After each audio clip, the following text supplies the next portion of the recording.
পোড়াতে গেলে তো ঘিতের প্রয়োজন, ঘি তো প্রয়োজন, যত ক্ষীর প্রয়োজন আমি দেব। তৃতীয় ছেলে বলল শ্রাদ্ধের যত কাজ আমি করব।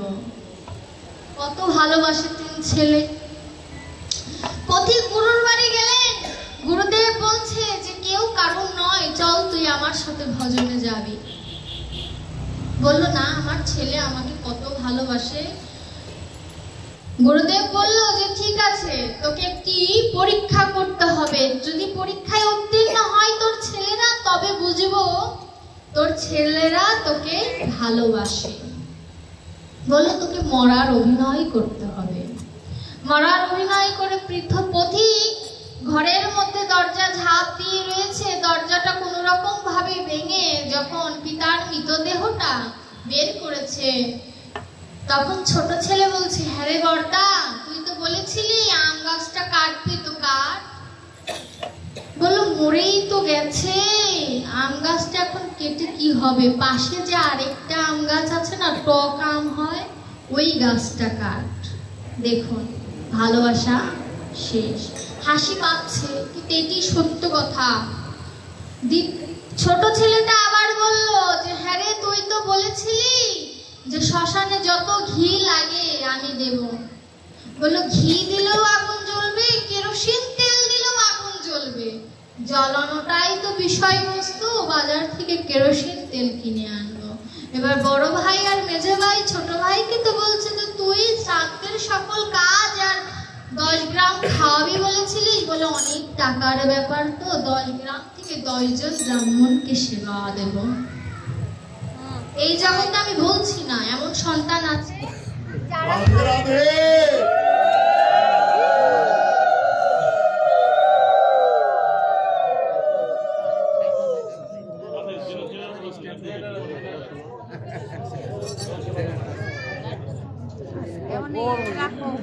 বলা হয় তুমি তোমার বাবাকে এত ভালোবাসো, তাহলে সহজে তাই যাও, তুমি বাবা মায়ের একটি মাত্র সন্তান বা দুটি সন্তান, যাও একজন যাও, 1000 টাকা ব্যয় করবে, কিন্তু কেউ কিন্তু সহজে তাই যেতে চাইবে না।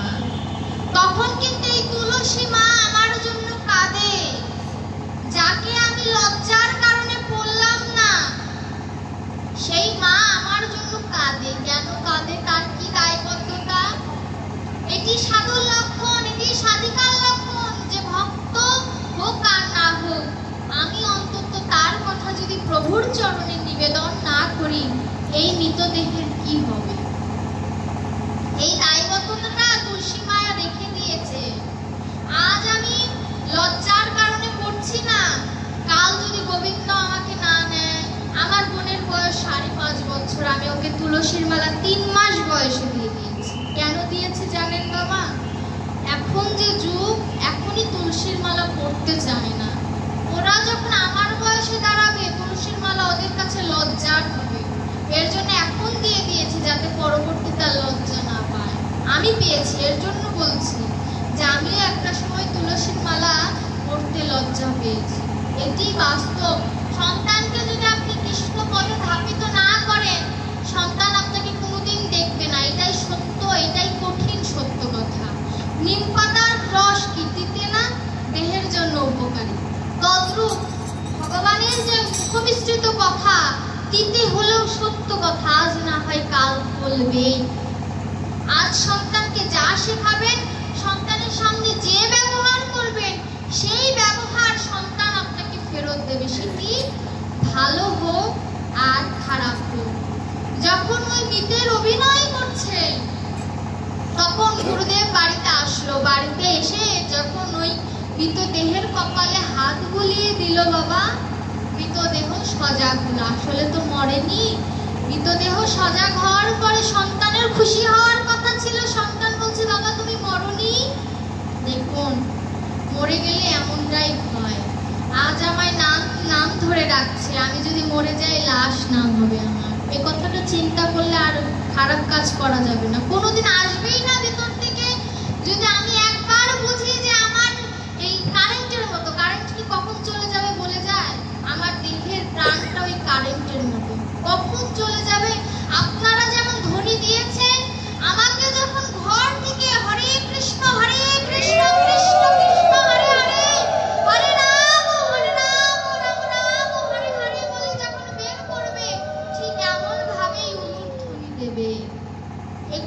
বুঝতে হবে। কারেন্ট গেলে উলুধ্বনি দেয়, এটি কীর্তনিয়ারা প্রচলন করেছে কেন?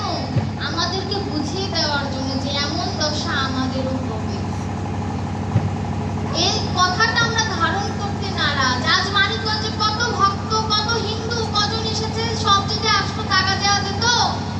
সবাই ব্যস্ত, কেউ ব্যস্ত নয়, কেউ অফিসের কাজে, কেউ বাড়িতে শুয়ে আছে। এখানে আসার জন্য যে মন লাগে সেটিই তো অর্জন হলো না। ভজন আমার হবে কোথা থেকে?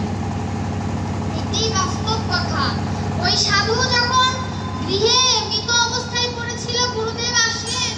গুরুদেব ওই পথিককে বললেন যে তোর জ্ঞান উদয় হয়েছে?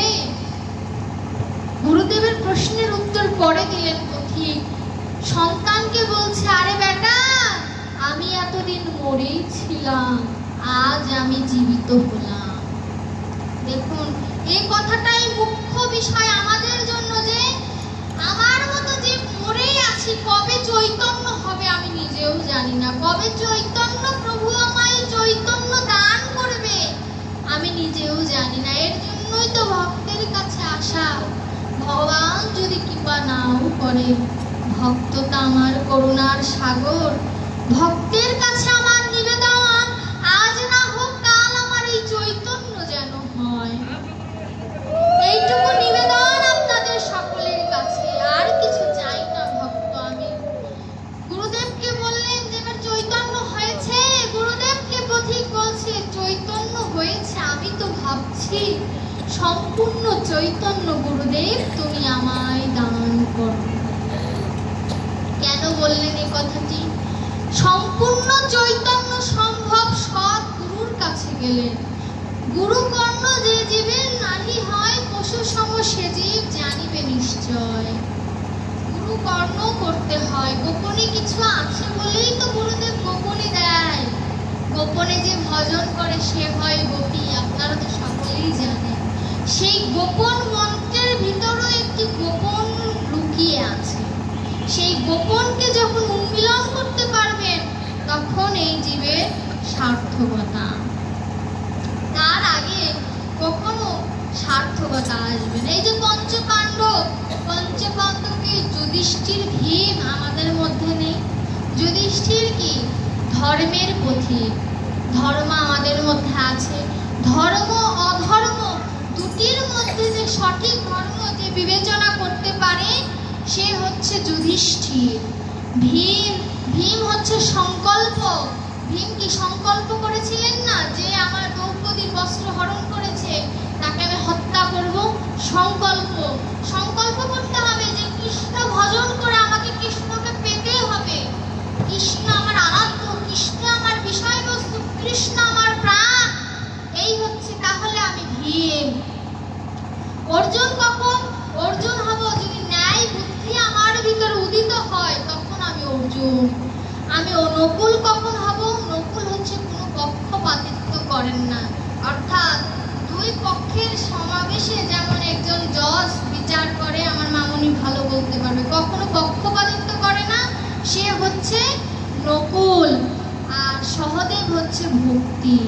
সহদেব ছিল পঞ্চপাণ্ডবের মধ্যে সব থেকে ভক্তি সম্পন্ন।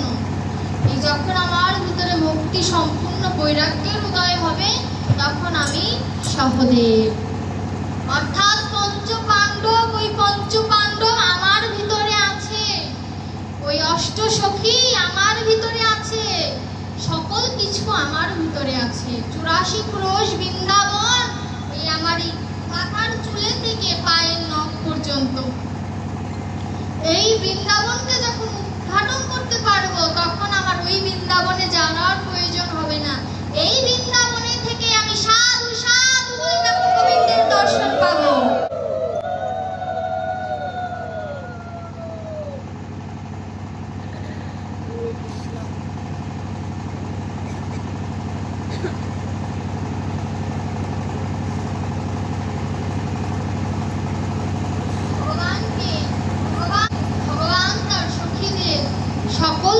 অনেক ভালোবাসতেন। ভগবান তাদের সখাদেরকে নিজে না খেয়ে তাদেরকে খাওয়িয়েছেন। আবার কখনো কখনো সখারা তাদের এঁঠো ফল গোবিন্দকে খাইয়েছে। ভগবান ভাবটা ছিল না, কিন্তু ভগবান তো জানতেন সে ভগবান। তিনি খেলেন কেন? না খেলে ভক্তকে অপমান করা হয়। তিনি যে ভক্ত বৎসল ভগবান তা প্রমাণ হয় না। এর জন্য তিনি জীবকে দেখিয়ে দিলেন যে ওরে জীব, দেখে নাও তুমি আমি ভক্তের জন্য কতটা নিচে নামতে পারি। ভগবান তার ভক্তকে এত ভালোবাসে যে কখনো ভক্ত সঙ্গ ছাড়া সে থাকতে পারে না। সুবলকে তিনি যখন কাঁধে নিয়েছিলেন, প্রতি যুগে একবার করে গোবিন্দ ভক্তের চরণ বুকে নিয়েছে। এটি তার মনোবাসনা ছিল। যেমন রাম অবতারে গুহককে নিয়েছে, শ্রীকৃষ্ণ অবতারে সুবলকে নিয়েছে, গৌরাঙ্গ মহাপ্রভু অবতারে যে কতজনকে বুকে নিয়েছে বাবা তা বলা দুষ্কর। এটি ছিল ভক্তের বাসনা। আমরা কিন্তু ভক্তের চরণধূলি পাওয়ার জন্য কাঁদি না। গৌরাঙ্গ মহাপ্রভু পথে ঘাটে কেঁদেছে যে একবার কৃষ্ণ কহ, একবার হরি কহ। চাপাল গোপাল জগাই মাদাই কত না তার উদাহরণ। ভগবান কেঁদেছেন কেন? ভগবান কাঁদলেন?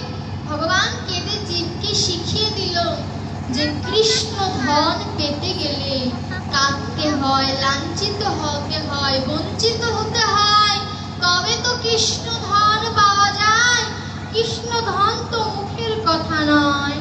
আমাদের হিন্দু ধর্মটা 12 জন বরেণ্যর জন্য টিকে আছে। সেই 12 জন বরেণ্যকেই প্রথম স্কন্ধের যমরাজ